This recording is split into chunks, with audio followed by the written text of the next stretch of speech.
Welcome back, everybody, to another episode of This Is My Bourbon podcast. Why did I start the intro this way? I'm going to start over. Isn't that how you usually start it? Yeah, but it was just kind of all over the place. I was up here, and then I was down there, and then I was in the middle a little bit, and then I found my way back up. It's a good progression. Not progression. But... Work is hell, y'all.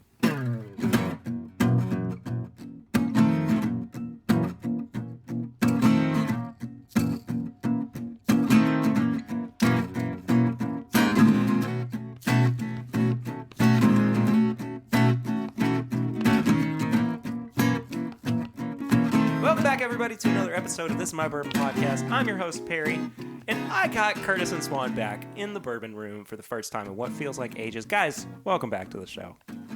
Thanks for having us, man. Curtis is What's busy up? killing gnats. How you guys been? Pretty good. I haven't been doing much of anything. Yeah, Kurt just got back from a trip. Yeah, man. It's Yeah. been great. Yeah, had a whole week. Got to go to the beach, relax, have some bourbon. I had a good time. You went to go see Jimmy Buffett? Yeah, got to see Jimmy Buffett. Margaritas. There you go, man. Yeah, man. I'm not much of a parrot head myself, but, It's all right. you know. Different Yeah. strokes. Yeah. Some maybe sad news. I haven't really decided yet. This is the last episode I'll be recording with long hair. Yeah, like, be about just like, this is the last episode I'll ever be recording. Period. Decided 92 was a great Wow. time to stop. Yeah. Finally, by the time this episode comes out, I'll have gotten a haircut, and everybody can stop bugging me about how long my hair is. So, Getting it just in time for winter. I just love that cool winter breeze on my bald head. I mean, nothing feels better. There's nothing like getting a haircut and then immediately like my security blanket is gone. And then going out into the windy like Arctic. No, I can't do it. Yep.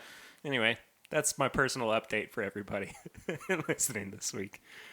We start every show out with a segment called Flying Blind, where I blind our co-hosts or our guests with something, and they have to figure out what it is. What do you guys think about this one? It's bourbon.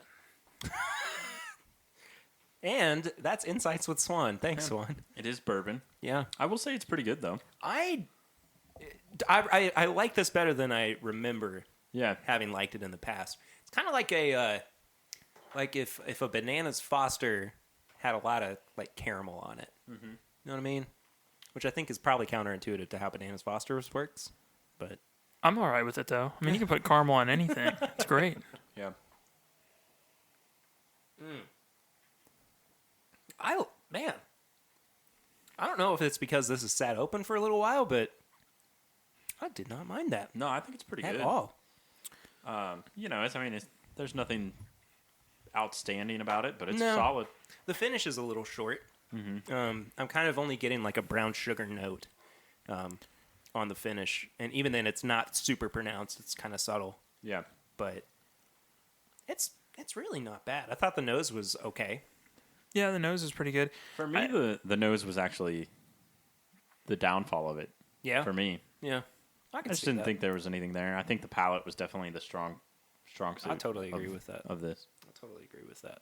what were you saying, Swan? I like the palate. I could see this being an easy everyday drinker. Oh, yeah. Depending on what it is. I'm not trying to spend $60-$80 on a daily drinker. Yeah, I mean, if this is affordable, definitely cool.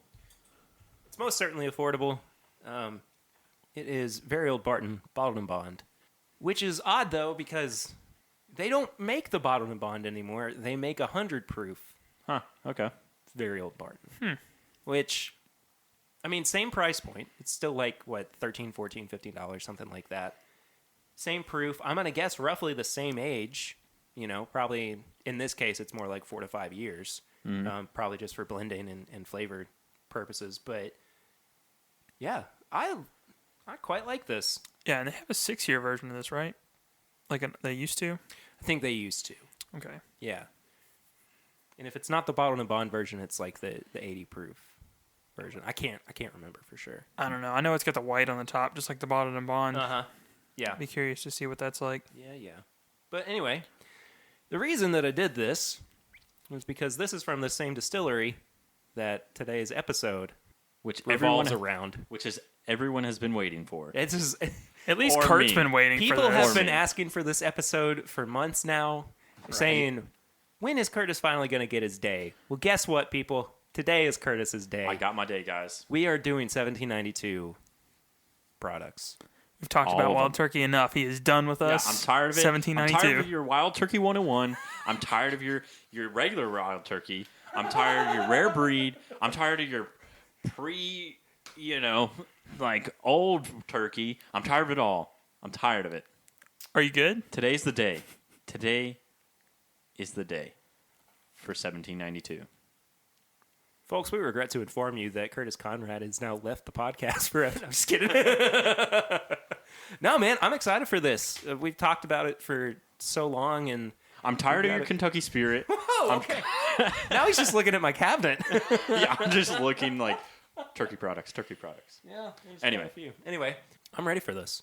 Me too. Shall we start with their main product, the small batch? Yeah, I'm down. Do you guys want to take like 2 seconds to get your graphic design element out of the way? Because I love this bottle. Oh, yeah. So I want to bring something up, too. This is actually the second time that we've had an episode totally centered around 1792. And it was way back when I think it was like within the first 10 or 12 episodes that we did, if I remember correctly. So I'm interested to see what we think about it now as opposed to then. And a lot of what we talked about, too, was just how beautiful this bottle design is. And just their branding across the board, that really awesome Art Deco, early 1900s design sense.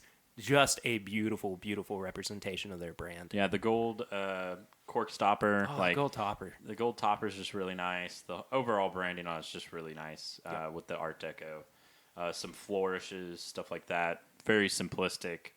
And then the cohesiveness between all these products with just the color neck label. Pretty nice. I will say that I think that is one of its strong suits, is it being so cohesive. I think that maybe that's a little bit of a knock, a negative on. They aren't really differentiated as different products that much. I don't know how people view that, but I personally like the consistency. yeah, in the me brand. too. I'm just saying. Yeah. I think Yeah, if we're nitpicking, that's where it's at. fair enough. I just don't like that they don't fit on the shelf well. Yeah, it's a little frustrating. That's about it. But no, I love them. I think they're great. So the small batch. Small batch. Yeah, we've got 5 of their products on the table. Small batch, single barrel, high rye, foolproof, and the bottled and bond. Yeah, and we're missing the sweet wheat Yes. and the port finish. And there's one more that we're missing. The 12-year. The 12-year. Yes. Which it's just now occurring to me. Maybe we should have waited to do this episode until we had gotten the 12-year so we could review it. Yeah. Maybe we'll come back around to that in the future, because as an addendum to this episode. And I would argue, as far as like looking for these bottles, if you're looking to find them, if you're going to find any of these, it's probably going to be the small batch, the single barrel, the foolproof, and the bottled and bond. Yeah. Because right now they're doing quite a few picks of the bottled and bond. Actually, finding just a regular non-pick of it is kind of difficult. It's very strange. Yeah, and it's the same with the foolproof. They do a ton of picks of it, and it's kind of hard to find one that's not a pick. And the single barrel, for whatever reason, they don't do a ton of picks of. But they're there. They just don't see a ton.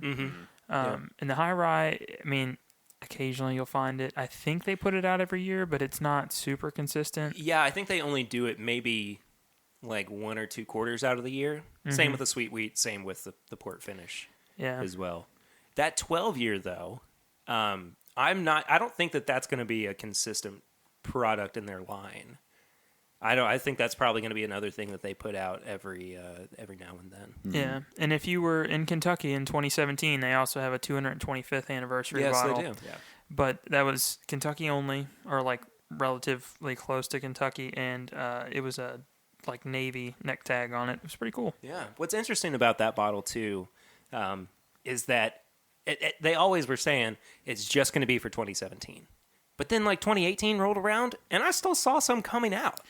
Yeah, they sent out a humongous shipment at like November, December. Just a second wave of it. And everyone was like, they had that FOMO going on with like, I'm never going to see this again. I'm never going to see it again. They bought like 5-6 bottles. Yeah. And then they put out a ton more, and they're like, and it mind. sat. and And it it sat just on sat shelves. there. Yeah. And, I mean, the price on it hasn't been that exorbitant on secondary either. No, no. I don't think I've seen it get much higher than like $100. Yeah, it's usually like 80, 100, which I think it was coming in at like 45. I think so too. Something like that. That sounds about right. So. Yeah. Anyway, let's pour some bourbon. And I think the price on the small batch for this is just like pretty phenomenal. Price too. is what, like $27, $28? I got it. I got this for $25. Oh, wow. Yeah, Okay. but I think at most places it's like 27 to 30. Yeah. Oh, are we going Glencairn? Yeah, I wanted to. But Okay. Not that it matters. But. I've not actually had this one in a long time. And I remember my first impression of been a this minute. one, it was almost too smooth. And I wanted a little bit of bite. And this was right when I was getting into bourbon, too. So, I mean, I guess I had Elijah Craig and Wild Turkey 101, and this one just seemed like it was just watered down almost. Yeah, but here's the thing. You did that weird thing where you went, like, right for Elijah Craig barrel proof. Yeah. And, of course, everything else is going to taste watered down after one of your earliest experiences. Whatever do you mean, Perry? I can't imagine that there are a whole lot of people who are like, get it into bourbon and they go, what's the highest What? proof you got? Listen, Yeah, I'll take I it. walked into a little shopping for sales, and the guy was like, "You're never going to see this again." And I took it as like, I have to have it. It's special. And I took it home, and I was like, it looks like a pirate's bottle. This is so cool. And I was like, 136 proof. I'm a man. I could do this. Totally not a man. Could not handle it. It hurt. I was crying. That was the one that you passed off to me. Yeah. And it was given a loving home and a loving belly. Yeah. I'm sorry, Swan. No, it hated mine. This is a weird nose. I'm getting a lot of banana, I am too, like a banana bread. which is usually typical for me with Barton products. I get it a lot on the I full think so, proof, too. usually. I normally get it on really just their very old Barton line of products, but to find this on the small batch, it was kind of a surprise for me, I'd be honest. Have you guys ever had like the full like caramel apples that they come out with the little nuts on the outside of Yeah, it? uh-huh. Just instead of apples, just do it with a banana. Yeah, I totally Yeah. see that. Maybe a little bit of like a hazelnut Nutella kind of like chocolate. I could see that. I could totally see that. The thing about the banana on this though is that it's artificial. It's like runts. You know, banana like runts. The candy, they have banana in them. Little, you know what I'm talking about? Yeah. Okay, that's what I smell Really? on this. Mm-hmm. I'm getting I'm that a not little bit. Really? I'm not getting that. Just like the sugary aspect that comes along with that. I get that a little bit. This is a good intro bourbon. I kind of overlook this one when I'm recommending stuff for people to try. Mm-hmm. This is not bad at all. See, the banana flavor is not my favorite. I will say that much.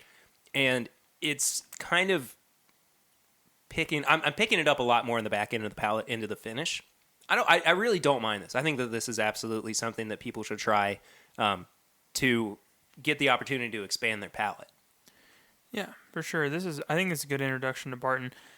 I would still personally tell people to get the very old Barton bottled in a bond or the 100 proof, whatever you can find, over this. I think so too. But that's my preference. And I think that's just me liking the proof. And for me, spoiler, I feel like a lot of these is going to come through that the proof really helps Barton for me.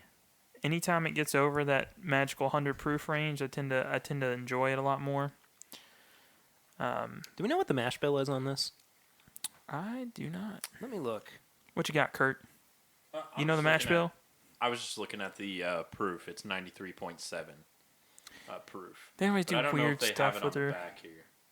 Yeah, they always do weird stuff with their proofs. Yeah, they don't have it on the back. I will say. You don't have the proof? No, I had the proof. Oh, what was it? It was 93.7. Oh, okay, that's right. Sorry. So how much I'm listening. I will say I haven't had the small batch in a while, and I don't remember it being so banana-y. I don't either. So I don't know if it's like maybe that's what it's always like, but I guess I just haven't had it in a while. Yeah.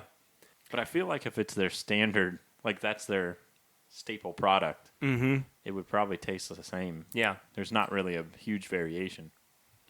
It looks like their mash bill is 74% corn, 18% rye, and 8% malted barley. It's actually that's a decent amount of rye. It's content. high-ish. I'd say it's high-ish. So, you know what's interesting? This has just now come to my attention. You remember when we had Black Ridge? Yeah. Apparently, Barton actually produces Black Ridge, Okay. according to this list. So we could totally throw it into the mix as well Yeah, if we might wanted. as well. I just happen to have a bottle right here. Wow. Yeah, we'll talk about the Black Ridge here I in a think second. this is a very good introductory bourbon. And I've actually given this to a few people that haven't had bourbon before, and they ended up getting more into it because of it. That's interesting. Man, it's really been a while since I've had this. I think my favorite part about this bourbon is I don't think I have another $25-ish one that leaves this much of an oily Mm-hmm. in your mouth and on the Glencairn. I mean, it's pretty heavy. It is viscous. It's very viscous. And I think the viscous. smoothness of the small batch is really nice too. Yeah. I mean, it's just so smooth. Which, I mean, I know for you want more of like a kick. Yeah, but I mean, if I'm not drinking bourbon on a regular basis and I'm still not at the point where I'm picking out notes and I just want something where the biggest descriptor I use on a regular basis is smooth, this is up there, man. Yeah. This is definitely up there. So apparently what we're doing is we're pouring a little bit of this Black Ridge small batch, which, according to this list that I just found, is apparently made by Barton. But when we tried this on the show, we kind of had the impression that it was a Buffalo Trace product. It is, if I remember correctly, oh no, it's bottled in Louisville. Huh. Yeah, see, no, this does not smell like the same thing to me. Well, that's it. It's interesting. I mean, this is just 3.7 proof points off of the 1792 small batch. This actually reminds me of the high rye, which I'm sure we'll get to in a minute. But I'd be curious to see if you think the same thing. They're I'm pretty gonna smell Oh it. snap! Yeah. Did we just uncover a conspiracy? Yeah. Yeah. Yeah, What? I think so. I'd have to get it in a Glencairn for we'll sure. have to try it, yeah. But that's closer, I think. Oh, it's very close. Yeah. That's weird. How close it is. All right, so we'll do the high rye next then. Yeah. I like the nose on this better. Better than the small batch? Yeah. Yeah, I kind of do. I mean, there's just more complexity to it.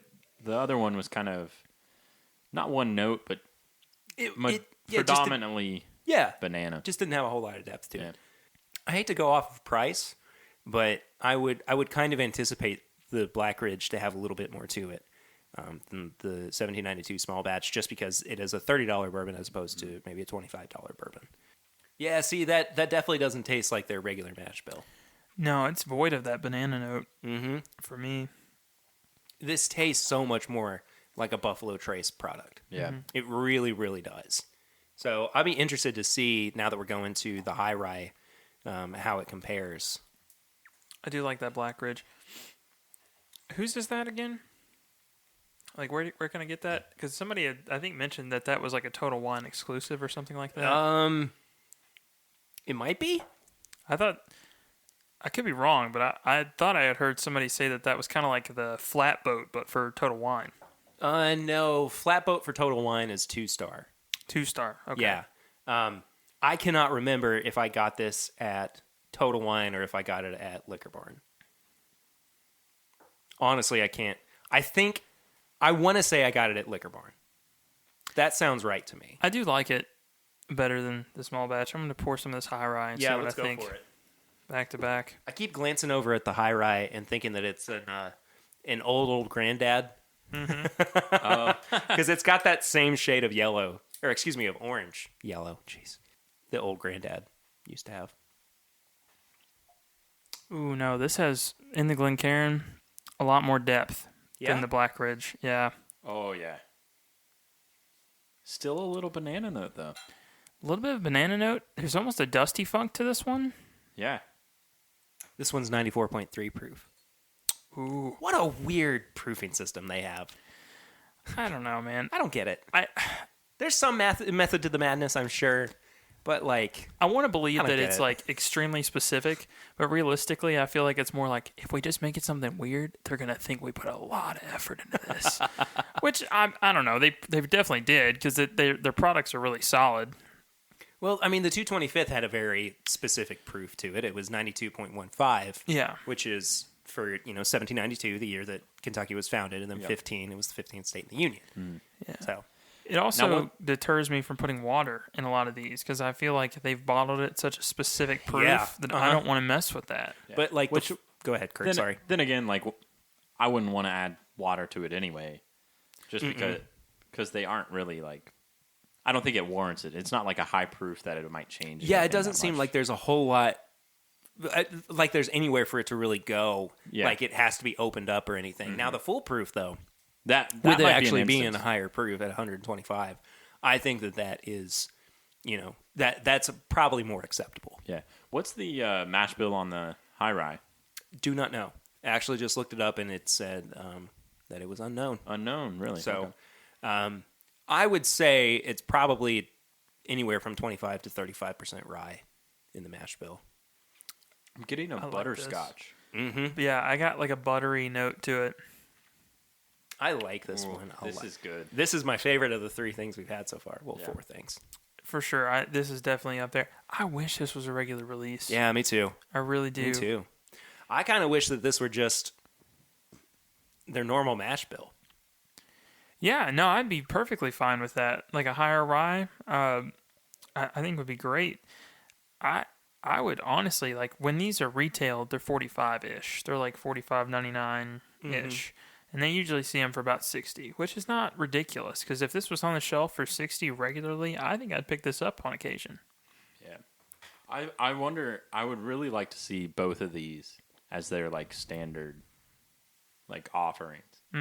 Yeah, I could definitely see that. I'd love to do picks of this high rye Oh man, that would be great. because I've never seen anything High rise, pick wise. high rise single barrels.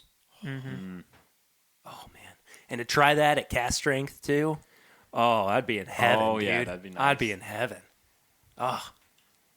All right, somebody get on that. Somebody with more know-how and with more connections than we do. Yeah. Somebody get us on high rise 1792. You know what we need to start talking about? We need to start talking about what's going to be the first official This Is My Bourbon podcast barrel pick. Yeah. We need, Russell's. maybe, possibly. I want Russell's or Boone County. Oh man, a Boone County pick would be sick. Yeah. What about New Riff? New Riff would be cool, but I want to do something like, I don't know, just a little different. Yeah. Because at least with the Russell's picks, you kind of know exactly what you gravitate towards and what our group gravitates towards, so you can kind of cater a pick to that. True, that's true. And then with the Boone County, everyone I've ever introduced to Boone County, they're immediately like, "Man, this has been sitting on the shelf at some point, and I didn't buy this. This is ridiculous. It's so good." So, what's interesting about that? It's funny that you say that. Dustin Whitaker was here, as he is every month, a few weeks ago, and they stopped at he and Misty had stopped at Boone County on their way down. Mm-hmm. Did I tell you about this? I don't know if I have or not. They had a 14-year cast strength Yeah, I got to bottle. I got to try it. Yeah, that's been the only Boone County that I've had where I've been like, I'm not entirely sure about that. I think it was just because it was so oaky and just so old. It needed time to open up and needed a little bit of water. But Yeah. No, but their stuff is solid, and I feel like there's kind of peaks at a younger age compared to like Knob Creek and stuff like that.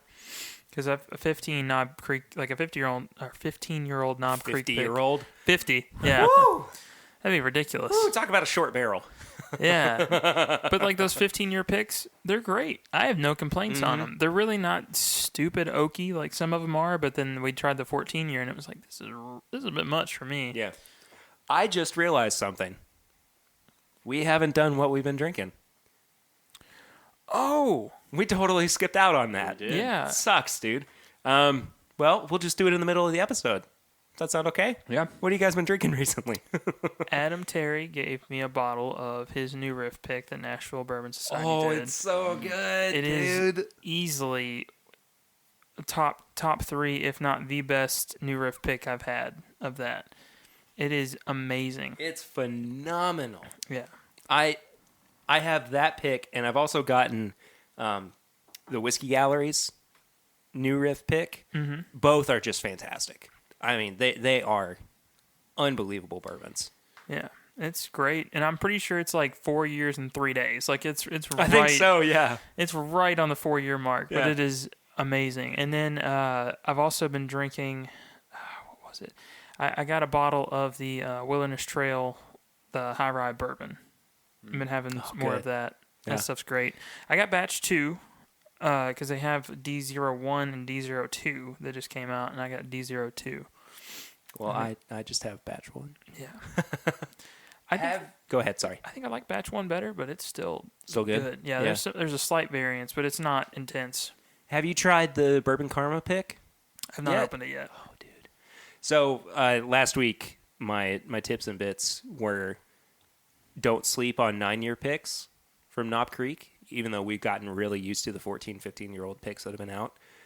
There's still some great 9-year-old stuff that's floating around out there. And this Bourbon Karma pick from Tim Gunderman, friend of the show, it's great. It's really, really good. I had it the other night for the first time. So maybe we'll dip into that after the episode's over. So anyway, Curtis, what have you been drinking? Well, I guess it's only fitting, but I've been having the 1792 single barrel. This guy. Yeah. All right. Well, This guy. we'll have that next. Yeah, yeah. So I've been having that, but I also have been having Johnny Drum. Interesting. Yeah, it wasn't anything. I didn't like pick it up or like seek it out. It's just like Fell into your lap? it kind of just fell. It fell into my my bourbon cabinet. Interesting. Literally. Yeah. It was. Was it thrown through your window by no, a passing I just- car? I, That's what it I sounds just- like. I just They moved wrap it into around it. a brick and just toss it through your window. Yeah, that's exactly what happened. Got a note on it. It's like a Molotov cocktail, except they just were like, take it. Except they want you to have bourbon. Yeah. Okay. There's a thanks. note on it that says you're welcome. Yeah, that's pretty much what happened. No, I just moved into a new apartment, and so my new roommate he had his own kind of like collection. So I had cool. some of that. But That's nice. it's pretty good. Look at you guys sharing your Yeah, I know. stuff together. So, because I'm still kind of, I would say, decompressing from Southern Whiskey Society, I have done nothing, I feel like, but drink the picks that I got that weekend, or some of the bottles that I got that weekend. I came home, I originally intended to come home with 2 bottles. I came home with 10. Perry, that's more than 2. That's Yeah. way more than 2. Yeah. I do math for a living. I should know. That's more than 2. 2 Russell's picks, 3 Knob Creek picks. 2 of them were the same. It was that Bourbon Karma pick. A Booker's, that new riff pick from Adam Terry. He also gave me a little pre-fire Evan Williams 1783 bottle, which is real nice. But I also did something that I've been waiting a long time for, because it was finally my birthday Yay, last week, yeah. and I opened up my birth year bottle of Wild Turkey, which is around here somewhere. Is it good? It's phenomenal, dude. It's so flipping good. I was like, Happy birthday. I was worried. I was worried that it wasn't going to live up to expectation. You know, because I've had this bottle for months now. I've had it since. yeah. I've had it since the live show. So what was that? April, beginning of April. So was beginning of wild. August, I finally got to open it. So 4 months later, and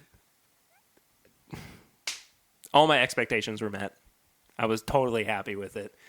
It sucks that I can only have it once a year, though. Yeah. We'll see how long that lasts. Just start showing up to random people's birthday parties. It's like, it's birthday bourbon. And just pour yourself some. It's like, who are you? Don't you know me and Barry? We're the host of this My Bourbon podcast. Yeah, Let's drink some bourbon. I saw the balloons outside. Just show up to a Chili's and wait for him to start singing happy birthday to somebody. Oh, I can feel God in this Chili's tonight.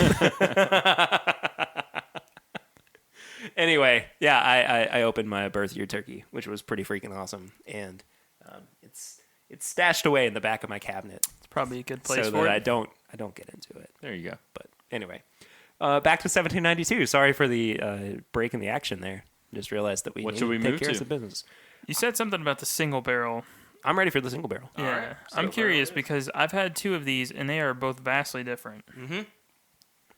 You know what I should have done is I should have gotten mine from behind the bar, so we could compare the two. I guess there's still time. There's still time. Curtis, would you be willing to venture back behind the bar again? Sure. Okay. Here's something interesting that I'm noticing as we're passing this bottle around.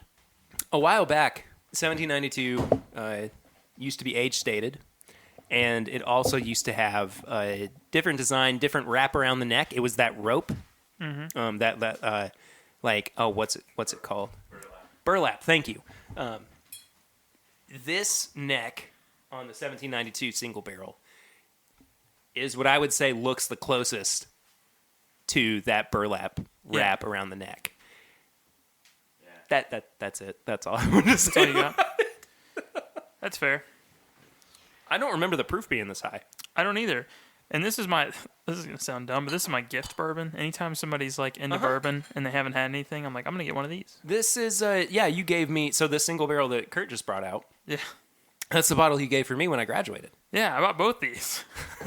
Yeah, and this is the bottle he gave for my engagement party. Oh, okay. Yeah. I see what you did there, Swan. Yeah. No, I think they're great because, I mean, I've got one guy in Frankfurt that just has this all the time, and I can go pick it up.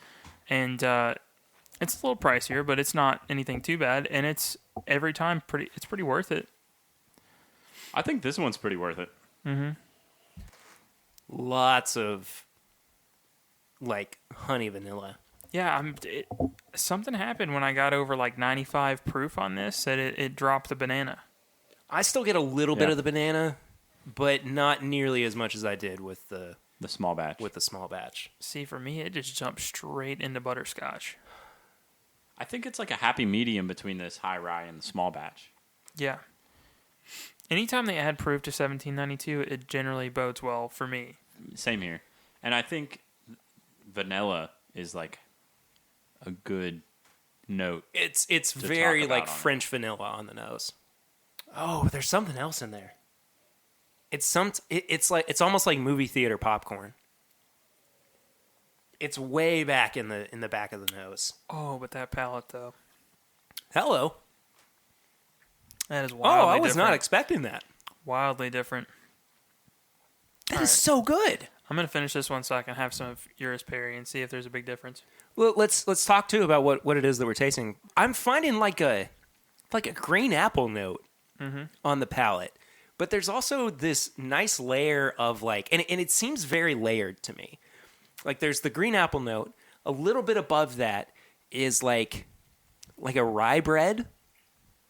Okay, and then there's a little that the caramel I think is on the top of that. So it's this really interesting little combination of flavors.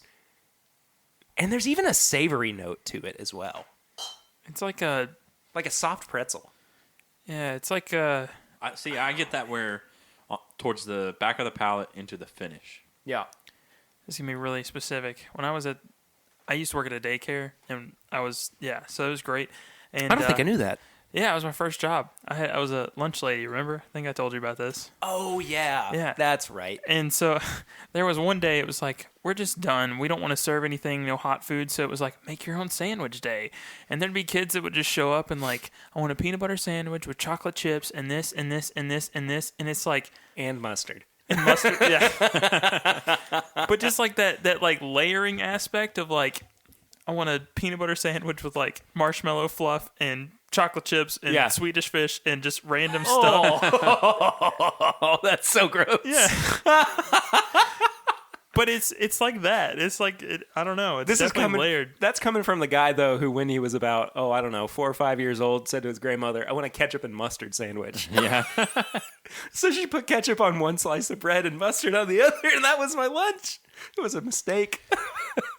Speaking of that, I've seen a lot of people make posts about making screwball cocktails. Have you seen this? Uh-huh. And they get those 99 grapes vodka and mix it with peanut butter flavored whiskey. Yeah. It's called Screwball, and they're just like, it tastes like a peanut butter and jelly sandwich. I was like, that looks like a nightmare is what it looks like. Well, the guys over at the podcast, they did that with Screwball, and they did Manischewitz wine.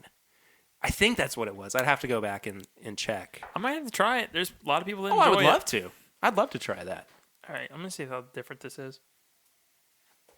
It's actually not that different. I think, Yeah. I'm going to be honest, I think Kurtz has more depth on the nose. Well, I remember when we had this for the first time, we were all kind of like, I'm not so sure about this. Yeah. Not that it was bad, it just didn't have a whole lot going for it. Well, you had graduated, so the pours were 1792 single barrel, and then you had Blanton's Gold straight from the barrel, and a 1983 early times. Yeah. And so, I mean, and Booker's Rye. You had Booker's Rye at the same night. That's true. So that was a special pour night. Yeah, it had some stark competition there for sure. I'm getting more alcohol on the nose on this one Yeah, it's than I was on definitely Curtis's. a little more ethanol heavy.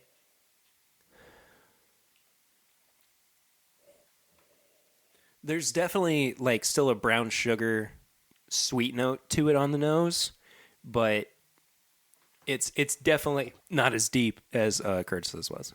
Yours is softened out quite a bit. It's almost like drinking beer.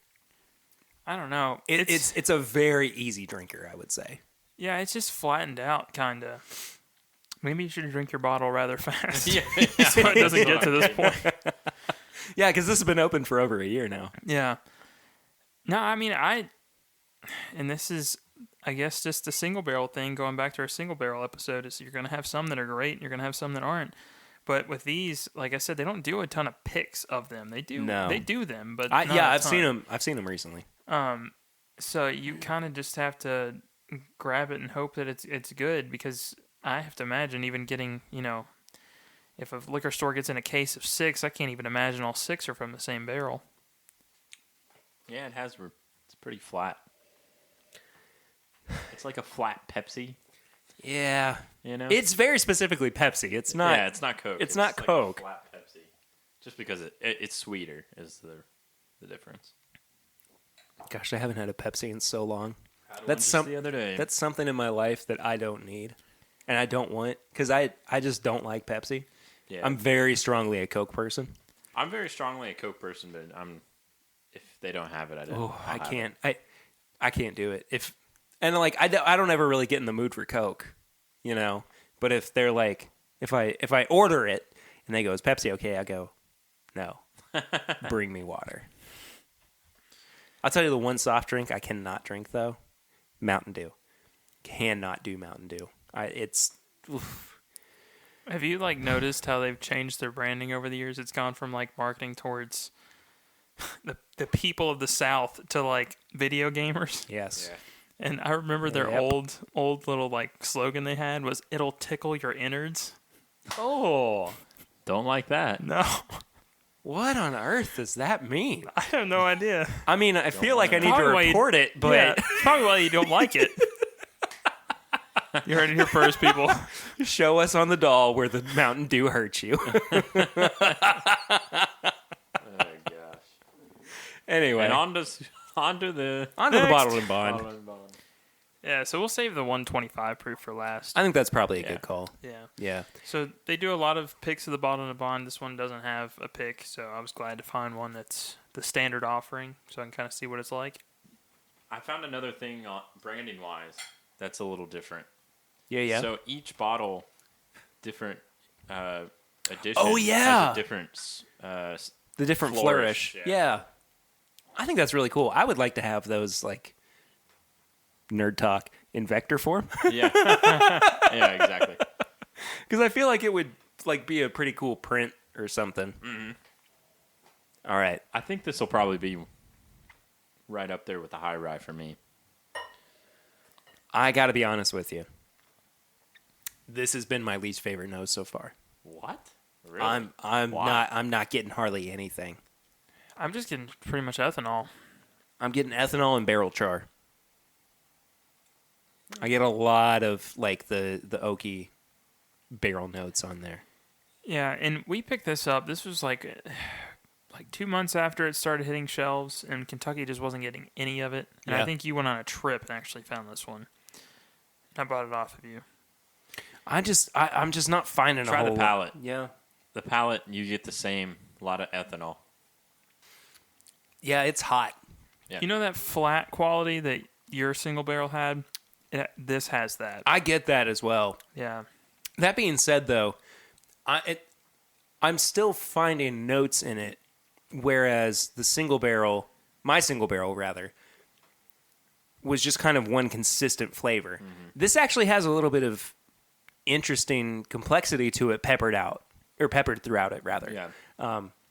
But it's covered up by the hot. Yeah, but like if I really start to find it, if I start to dissect it, which is what we're supposed to be doing anyway, I find like an orange zest. There's definitely an orange note buried underneath a lot of the heat. The barrel char really does come through, though. I would say, especially once it gets into the finish. I think this one reminds me of Old Forester 100 a little bit. Yeah. Mm-hmm. It's kind of got that Brown Forman thing going on where it's jutting off in a bunch of different directions, and it's not really appeasing to like one specific area for me, but it's ethanol heavy at the same time. I think if I have to drink more of this, I probably won't do it straight. I think I'm actually going to make your cocktail with ginger ale. Oh, yeah. Splash of orange. Ale 8. Ale 8, splash of orange liqueur. Yeah, I think that would be solid for this because it's got a little bit of that in it. Yeah. I'm totally on board with that. I love 100 proof cocktails. Mm-hmm. 100 and up proof cocktails. I think that they are spectacular. And it's a great way to not lose your whiskey in the cocktail itself. I mean, that's just me. I'm more of a whiskey forward or a alcohol forward cocktail drinker. Yeah. Wow. So bad that Swan dumped it. I'm keeping that bad? I'm keeping it for a suicide blend if we do some more. Okay, I didn't think it was bad. I just thought it was. It's just not lived up to everything else. Nah, it's just hot. It's also my fault too because I poured like normal the entire time, and then with this one, I just dumped a bunch of it in there. Yeah, I went a little bit heavier on this one for some reason. I think it's because I don't have it that much. I was expecting it's like, that's something I don't have every day. See, I did it because usually most bottle and bonds I'm like pretty high on. Yeah. Mm-hmm. Well, and that could be the reason you see a lot of picks of this. Maybe their standard release that they've set as the standard is just not their favorite thing. Mm-hmm. Could be. I don't know. I will say, though, I've had a couple of picks of the bottled and bond. It's not been great, honestly. And you know what sucks? I love OBC. OBC has great picks. Their 1792 bottled and bond pick was not that good. And I don't think that it's their fault. I think that this product is just not as good as it could be. Mm-hmm. And I was excited for it when it first came out. I was ready for it. I wanted a bottle of it. You know, it just didn't live up to the hype for me. And I've seen a lot of people that say that it's the same way with those Old Forester picks that they do, the Old Forester single barrel picks. None of them are just spectacular to them. Yeah. Unless they're just a huge Old Forester fan to begin with. Old Forester picks are weird. Yeah, they're kind of all over the place. You know what I'm ready for, though? What's that? Some 1792 full proof. Full proof. Me too. 125. Here we go. This is right in our home. This bottle taught me something. What did it teach you, Swan? 125 proof like hurts. It brought you in. Oh, I was like... No, honestly, it brought you into manhood. It did. No, it did actually. Okay. It did teach me the difference between foolproof and barrel proof. Yeah. Because it was one of the first ones I saw that was labeled foolproof. This is, I would say, a really good way to get people into higher proof or barrel proof bourbons. Yes. So I do get banana on this. The banana's back. I get the banana, but I'm also getting this is the reason it's foolproof. But like the charred, the oak, more of the barrel influence within that banana as well. It's kind of dangerous though because I don't get as much ethanol as I do on the bottom and bond. I don't either. Yeah, And I'm getting more flavors, more complex flavors too. More of like the caramel, more of the dark chocolate. I think I'm also getting some of the fruit, like a darker fruit. I could see that. I get it on the nose. I haven't gotten to the palate yet. Sorry. See, I just took a drink. This is what the 1792 has been missing. A finish. That is a really good point. Yeah, I and can get on board with that. This has a finish. This has a very Booker's-esque style finish. Mm-hmm. And I think that's part, like, we gravitate towards some of that. I mean, all of them have had that kind of like lingering flavor aspect, but not like the burn finish that you get. This is,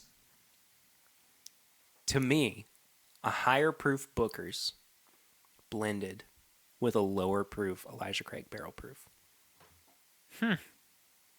Yeah, it's there. I think that it has all those characteristics while not being overbearing and not really kind of punching you in the face. Yeah, I usually get a much? lot of like spice punch from Booker's, and that's definitely toned down quite a bit. Yeah.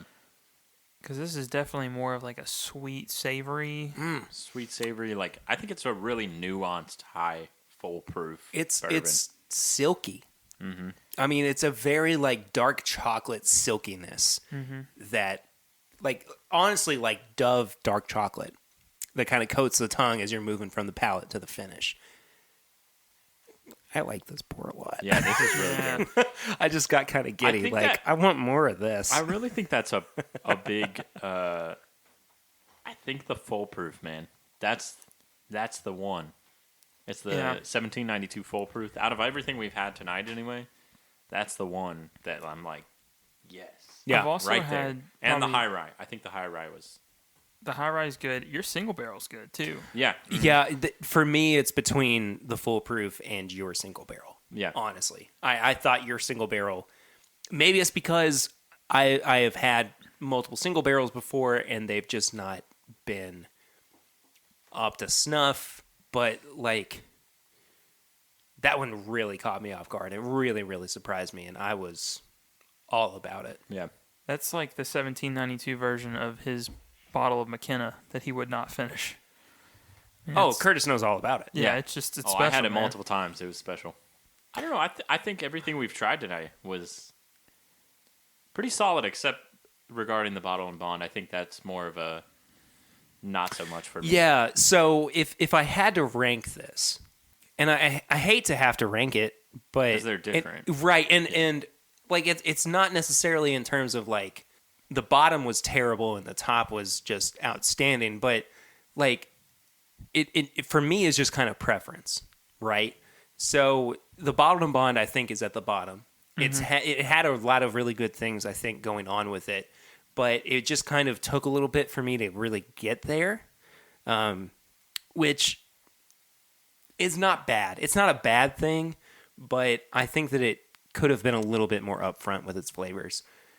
Unfortunately, the small batch was next up for me. Which I think's fine for a standard offering. I think so too. So we, of course, Curtis is tired of hearing about it. We talk about Turkey 101 all the time. I think that Turkey 101 is a great representation of their brand and fits really well into their profile and into their product line without being too off the mark or anything. It's a great price. It's a great proof. There's just a lot going for it. That's not to say that the small batch 1792 doesn't have a lot of good things going for it, but I think that it could be a little bit higher in quality just if you're trying to get people into the brand, right? I would then go my single barrel. I would go the high rye. I would then go your single barrel, Curtis. And yeah, I think the foolproof is probably... I think the foolproof has definitely got to be, what I'm going to go for in this case. Yeah. But I think the high rye is my favorite. yeah, Okay. Yep. I think it's my favorite. Honestly, nose, palate. I think it's probably my favorite. finish and price. Finish and price, yes. But Never pull fleshy Pearsons. yeah, Yeah, I do too.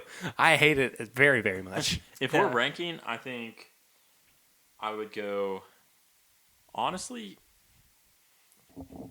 I think the bottle and bond to to your single barrel to small batch to my single barrel to high rye to full proof. Yeah, and I mean, we basically had the same top three, just kind of shifted around a little bit.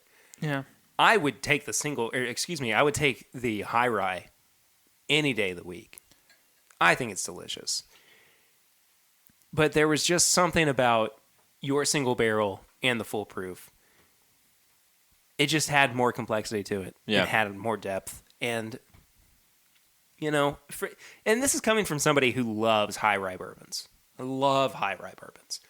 But in this case, I mean, there was just that little something extra that the full proof and your single barrel had to offer that put it over the edge for me. Yeah. And I think if we had the sweet wheat, I think that would probably be pretty up there too.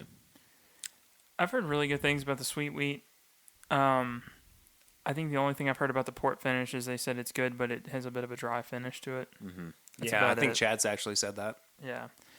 So, I mean, it's probably worth picking up if you can find it. Sorry, I just had another sip of the full proof, and Do you want some more? It's so dang good. I might have to indulge here in a second. Okay. But, yeah. Hey, my overall impression, 1792, good stuff, man. Pretty good, man. I mean, I think that they have a good range of products that can appeal to a lot of people. I do wish that we had the sweet wheat just so we could have something a little bit more, accessible to a broad spectrum of flavor profiles. But in this case, I think that, it's good to talk through a product line. It's good to talk through a brand's, different installments that they have. Yeah. And my advice, just try everything. I nothing's going to set you back too much. I mean, the highest price is the full proof, right? That's what, $60? 60, yeah. And that's really not that bad. No, and I've actually not had a pick of this that hasn't been good. So Yeah. it's not, I mean, finding it from some little liquor store that's got 2 or 3 cases of them that's a pick, you pick 1 or 2 of them up. Yeah. They're good. Yeah, I think that there's something for everybody in the 1792 line. So, and they all do it pretty well. I think it's all I think so too. solid. I think so too. Really It's just, when we do things like rank, it's not out of, we despise. Great to bad. Yeah. Right, exactly. We don't despise something. It's just, if I had to choose between something out of this line, this is what I would prefer. Again, man, the bottled and bond and the small batch are not bad. Yeah, they're my bottom 2, but it's just because there are other products in their line that I like better. Yeah. That's all there is to it for me. So I think I'm definitely going to have some more of this foolproof here in a second. But we do have tips and bits to get through. Yeah, we do. Yeah. What recommendations do you have this week, guys? I got one. I came up with one just now. It was good. Okay. I mean, I thought about it all day. Sure you It's, did. so I've been watching this new series on Netflix. It's not really new. They've got 3 seasons on it. It's called Designated Survivor. Oh, okay. Oh, yeah, okay. yeah. Yeah. Yeah. Just Kiefer never watched it. Sutherland. Yeah. It's great. It's a political thriller, but it does not get into politics too much. I don't know how to explain that, but Yeah. they definitely don't. They get into more of like crisis management more than anything else, but it's just interesting to watch. I started it today when I was at work, and I've watched like 8 episodes already. Yeah. And just to give a summary, that's where the does the White House blow up? Yeah, so basically there's like a And chain of command for the presidency, and they're doing the State of the Union, so it basically requires everyone to be there except for the designated survivor, Yeah. should anything happen. And he's just chilling in like a hoodie and t-shirt and just watching TV, and then all of a sudden the Capitol building blows up, and it's And like, he oh, has to become you're the president. president. Yeah. And he's got like this role that's way down the totem pole, and he has to fill that role very quickly. Mm-hmm. Yeah, that's cool. My tips and bits is going to be, it's about that time for fantasy football, and I love fantasy football. Do you? Oh, Oh, all right. I love fantasy football. Here's what I'm hearing. So here's what I'm hearing. what? a This Is My Bourbon Podcast Fantasy Football League. I'm down. All right. What's up, Commissioner Kurt? Yeah. What's up, guys? I'll be guiding you through this, and no, I would definitely be down for that. If people are interested, if the listeners are interested, I would no doubt go for it. We'll chat about it. We could probably make something happen. I love fantasy football. I used to think that about three years ago is when I first started, and I was like, ugh. And I didn't really watch football that much. I was interested, but I didn't really care. I also thought was like, this is stupid. Like, why would you ever like get competitive about fantasy points, you know? And then I started playing. It's a lot of fun. So here's been my experience with fantasy sports. Okay. I've been really excited about them. I'm like, I'm gonna participate every week. I'm super gung ho for the draft. About 2 weeks into it, I totally lose interest. Okay. I don't ever update my teams. I don't try to make trades or anything. Yeah. So I'm always in last place. I guess. Know. So if you wanna win an easy competition, join our.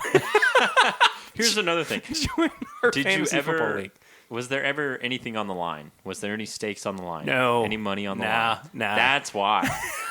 I do not do any leagues. So you play for keeps. Oh yeah. Okay. All right. Perry, I got an idea for you. We're Okay. going to have 2 leagues. I'll do one. Kurt will do one. You're going to go for the most points. Whoever can get the best overall season. You're just going to be for the least points? And for the least points will be my league. I love it. I love that So whoever much. can be the absolute worst. So the draft will be the exact opposite. You're going to be like, I'm going to pick up second string, whoever. Just throw it on there. I'm not even going to participate in the draft if that's the case. Yeah, just auto draft everything. Well, the problem is that you're going to end up having people. You don't want to auto draft everything. Yeah, that's true, because then you you'd might have actually good. get somebody. No, you would get good players. Oh, man. So- Have you ever watched So the you're league? trying to trade down? Yeah. Like you're Well, trying here's the to thing. trade If for you a third string safety? You wouldn't need to though. You literally could pick up. Everyone would have like players that don't play, and everyone would have like 0 points. True, but not to all right. like So burst, so not good to- in not to, idea, like, burst not your good in bubble. execution. If you like fantasy football, watch the league. If you Yeah. haven't seen it, phenomenal. Nick That Kroll's shows, in that, right? yes, and it is Yeah. hilarious. I've been meaning to watch it.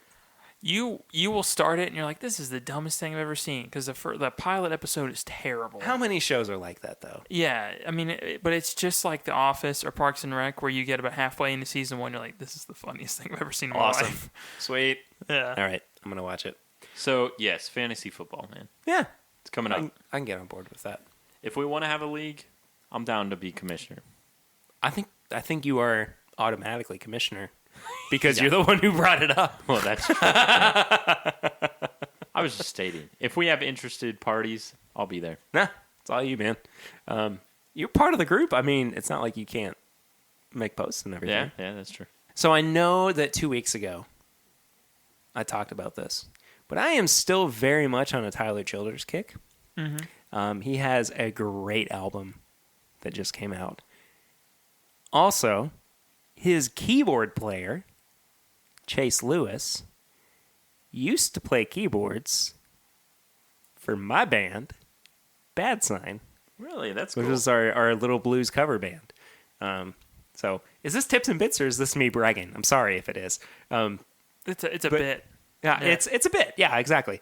But they were on Jimmy Fallon last week, which is crazy. I mean, like I got to watch somebody that I know pretty well play with an artist that I love. That's wild. And I mean, he just got to play at Railbird, which was Lexington's inaugural big music festival and everything with Tyler and everything. So it's just very cool to see somebody that you've supported, move on to really cool and big things. And I guess maybe my tip or bit is support local music, support local artists and creatives and everything, because good things do come from you going to gigs where nobody else is there on a Tuesday night just because you appreciate what they do and everything. I've been there before too.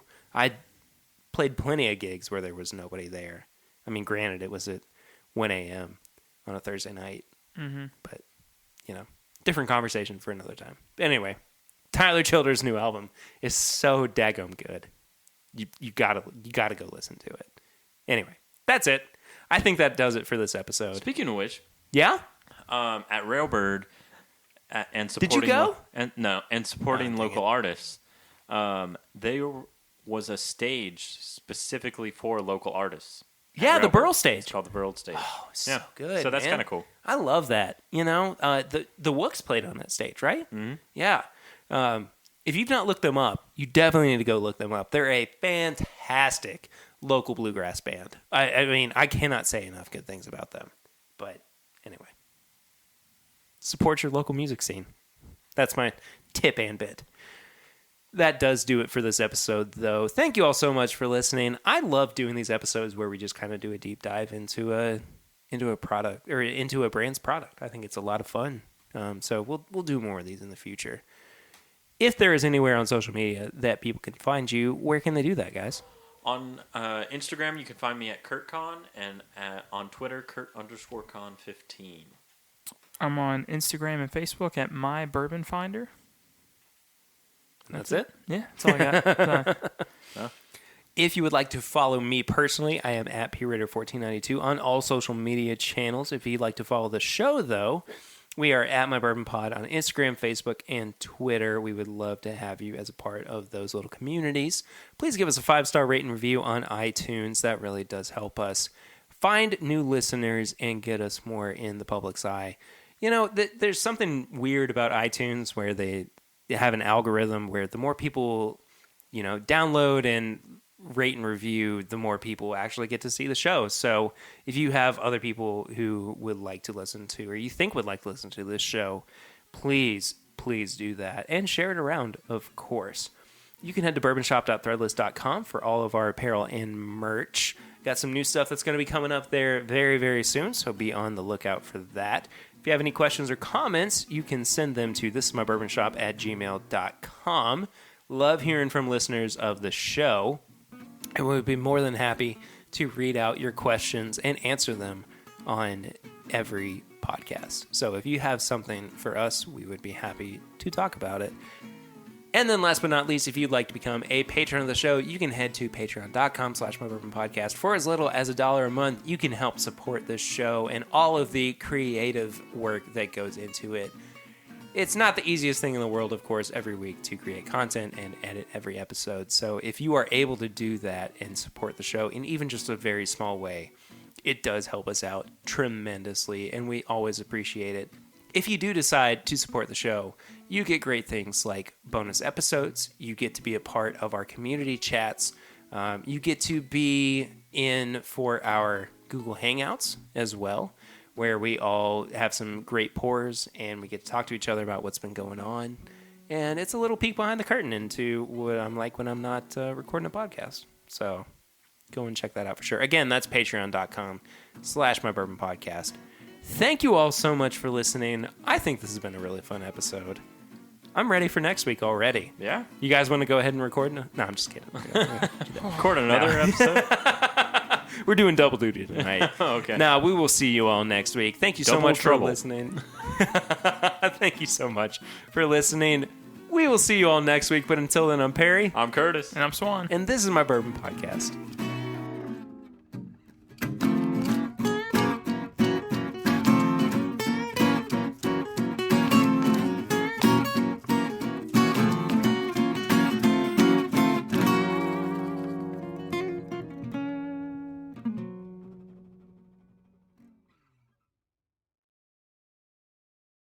Holy crap, that's a big spider.